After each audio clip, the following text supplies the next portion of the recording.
ये आकाशवाणी है।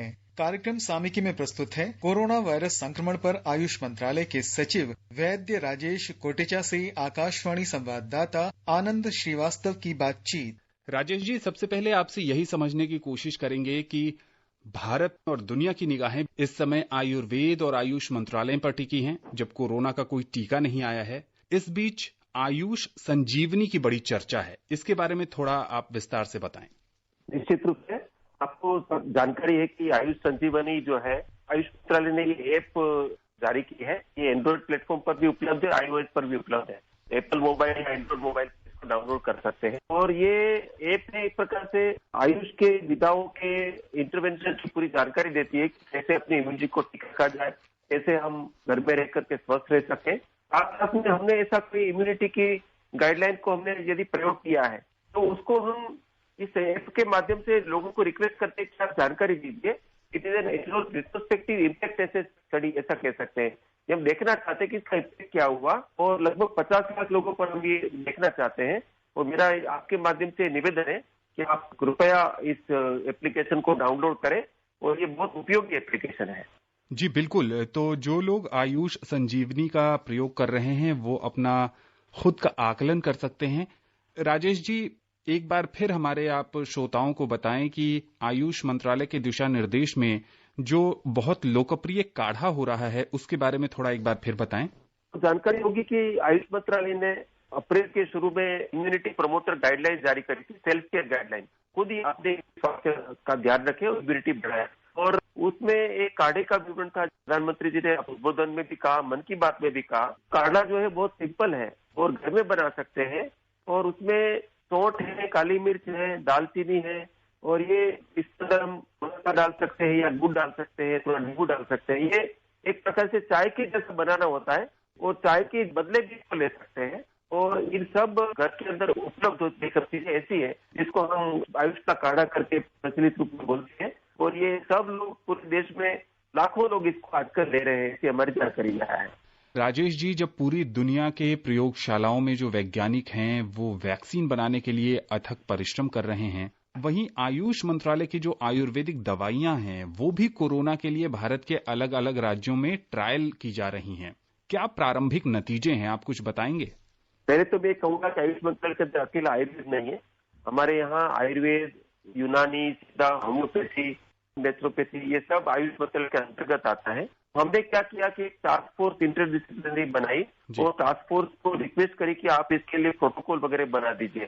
तो उन्होंने हमें उसके एक जेनेरिक प्रोटोकॉल बनाए प्रोपोगेटिव स्टडीज के लिए। मतलब क्या हुआ कि जो हाई रिस्क पॉपुलेशन है, कंटेनमेंट जोन में है या क्वारंटाइन में रह रहे हैं, जो कोविड पेशेंट के साथ जिनका संपर्क हुआ, ऐसे लोग हैं जिनको इसके होने की संभावना बहुत ज्यादा है, ऐसे लोगों पर हम ये 60 जगह पर देश भर में अलग अलग औषधि की, आयुर्वेद की भी, होम्योपैथी की भी, सिद्धा, यूनानी, सबसे अलग तो जो प्रारंभिक चीज हमारे पास है। मैं इसका क्लेम नहीं करना चाहता हूँ, करना भी नहीं चाहिए कि स्टडी तो और गोइंग है। लेकिन हमारे पास जो इसको प्रूफ ऑफ कॉन्सेप्ट कहते हैं, हमने जो देखा है इसको लेने के बाद लोगों का क्वालिटी ऑफ लाइफ अच्छा हुआ है। और जनरली ये लेने के बाद क्वारंटाइन वाले लोगों को नेगेटिव होने की संभावना ज्यादा हुई है, उनको पॉजिटिव कम होते हैं। यदि पॉजिटिव हुए तो वो एसिम्प्टोमेटिक रहते हैं और कॉम्प्लिकेट में नहीं जाते। ये हमारे पास प्रारंभिक ऑब्जर्वेशन है, वैज्ञानिक रूप से परीक्षण करके नतीजे बाहर निकालेंगे। प्रारंभिक हमारा ऑब्जर्वेशन है। राजेश जी, अगर घर में किसी को कोरोना हो जाता है तो क्या सावधानी बरतें घर के बाकी दूसरे सदस्य? जी, घर में किसी को कोरोना हो गया तो पहले तो घबराए नहीं, घबरा करके कहीं भगने की जरूरत नहीं है। निश्चित रूप से आइसोलेशन की गाइडलाइन भी आई है कि यदि अपने घर में अलग से कमरा हो जिसमें साथ में बाथरूम हो तो ऐसे व्यक्ति घर में भी रह सकते हैं। हेल्थ अथॉरिटीज की जानकारी में तो आइसोलेशन में रखना है। मतलब क्या हुआ कि ये उन व्यक्ति को हम जिनको भी कोरोना हुआ उसको पूरे अलग करके रखें, कमरे में रहे, उसी कमरे के बाथरूम का उपयोग करें और उनसे हम दूरी बना कर रखें। उनको भोजन पानी वगैरह से उसकी सफाई का पूरा ध्यान रखें। ये संभव है। इसलिए इनको भी कोरोना हुआ है उनको अस्पताल में जाना चाहिए। तो बाकी सब व्यक्ति को अपने आप को सेल्फ क्वारंटाइन में करना चाहिए। 14 दिन तक उनको घर से बाहर नहीं जाना चाहिए और अपने आप के पास पड़ोसी को रिक्वेस्ट करके उसकी मदद लेनी चाहिए। कोरोना जो वायरस है उस वायरस की तो साधारणतः एक बार होने के बाद दूसरी बार नहीं होता। और प्रारंभिक जो ऑब्जर्वेशन है उसमें ये समझना है कि शायद ये नहीं होता, लेकिन अभी पक्का नहीं बता सकते कि जिसको हो गया उनको दूसरी बार नहीं होगा, पक्का नहीं बता सकते। मौसम बरसातों का आ जाएगा, उसमें सर्दी खांसी जुकाम वैसे भी लोगों को होता है, कोई बात नहीं। अपने सर्दी खांसी जुकाम लोगों को होता है, लोग ठीक भी होते हैं। साधारण अपने चिकित्सक को, आयुष के चिकित्सक हो, आपके पास आयुर्वेद के, होम्योपैथिक आसपास में कोई चिकित्सक हो, एलोपैथी के हो, आपके पास गवर्नमेंट के सब सेंटर्स रहते हैं, आपके आसपास में जो भी हो, वहाँ जाकर के एक बार दिखाना चाहिए। और जिनको खांसी जुकाम है वो सब कोरोना ही ऐसा नहीं मानना चाहिए। जब तक आपने कोई कंफर्म हो जाए तब तक खांसी जुकाम के बहुत सारे दूसरे कारण भी होते हैं। तो खांसी जुकाम हो गया तो कोरोना ही हो गया, ऐसा नहीं मानना। मुख्य बात क्या है कि इससे डरना नहीं चाहिए। धीरे धीरे इसका मुकाबला करेंगे तभी इसको हम जीत पाएंगे। दिल्ली से वजीर जी हैं फोन लाइन पर। वजीर जी, कार्यक्रम में स्वागत है आपका।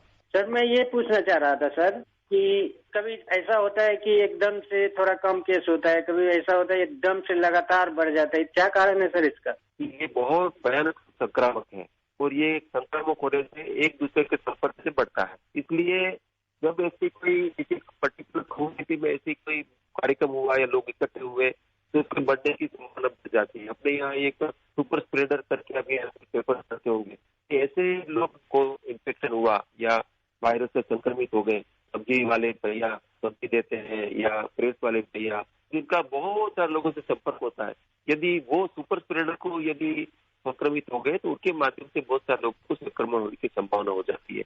इसलिए अचानक से स्पाइक दिखती है, लेकिन बाद में जब लोग इसको संभल जाते हैं और निश्चित रूप से ध्यान रखते हैं तो संक्रमण की कड़ी टूट जाती है, फिर उसके केस कम होने लगते हैं। ये इस वायरस का बिहेवियर है और इसको समझने से ही हम लोग इसके सामने जीत पाएंगे। इसलिए तरीका क्या है कि हम लोग इसको बार बार साबुन से हाथ धोएं, सैनिटाइज का उपयोग करें, मास्क लगा के रखें, दूरी बना के रखें। ये तरीका जो है सबसे श्रेष्ठ पाया गया है, जिससे संक्रमण की कड़ी टूटती है।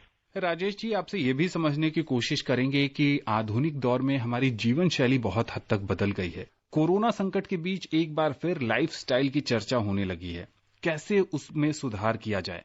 निश्चित रूप से भाई साहब, ये बहुत विचारणीय विषय है कि कोरोना के काल में हम लोगों को ये अब देखना होगा कि लाइफस्टाइल को कैसे ठीक करना है। क्योंकि आपने देखा कि जो लक्षण होते हैं, जो सिविलिटी में जाते हैं, आईसीयू में जाते हैं, ऐसे अधिकतर लोग ऐसे होते हैं जो कोमोर्बिडिटी वाले हैं। कोमोर्बिडिटी का मतलब ये है कि या तो उनको पहले से कोई रोग है, डायबिटीज है या ब्लड प्रेशर की बीमारी या और कोई रोग है या मोटापा है। ऐसे लोग हैं जिनको कोई न कोई ऐसी बीमारी, लाइफस्टाइल डिसऑर्डर जिनको है, जिसको क्रोनिकल डिजीज बोलता है, वो है, उन लोगों को कोरोना होने के बाद कॉम्प्लिकेशन जाने की संभावना ज्यादा होती है क्योंकि उनकी इम्यूनिटी बहुत कम होती है।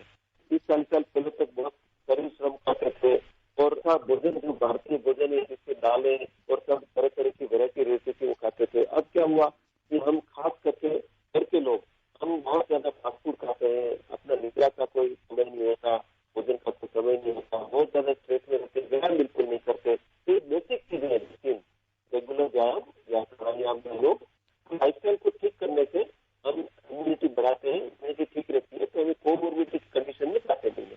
इसलिए इस प्रकार की जो महामारी है उसके सामने बचने के लिए आगे भी कभी ऐसा होता है कि हम अपने आप को सशक्त बनाएंगे तब बच पाएंगे। इसलिए अभी ये उस तरफ ध्यान देने का एक बार पुनरावलोकन करने का अवसर है हम सब लोगों के लिए। जो लाइफस्टाइल को ठीक रखेंगे तो इसी चीजों को किस प्रकार से लड़ देंगे।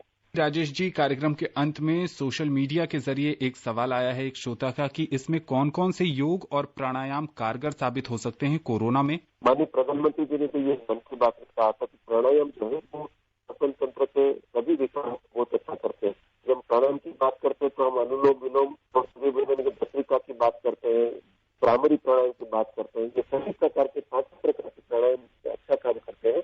तो प्राणायाम के साथ साथ सूर्य नमस्कार भी बहुत अच्छा काम करता है और इसमें ध्यान, जैसे जो भी मेडिटेशन आपको अच्छा लगता है तो मेडिटेशन करना चाहिए, स्ट्रेस थोड़ा कम होता है, हम चिंता कम करने से भी इसके सामने लड़ने की हमारी शक्ति बढ़ जाती है। तो सभी प्रकार के प्राणायाम, सूर्य नमस्कार और मेडिटेशन ये करना चाहिए मेरे हिसाब से। इसको सबको आपके माध्यम से संदेश देना चाहता हूँ। राजेश जी, आपका बहुत बहुत शुक्रिया। धन्यवाद जी।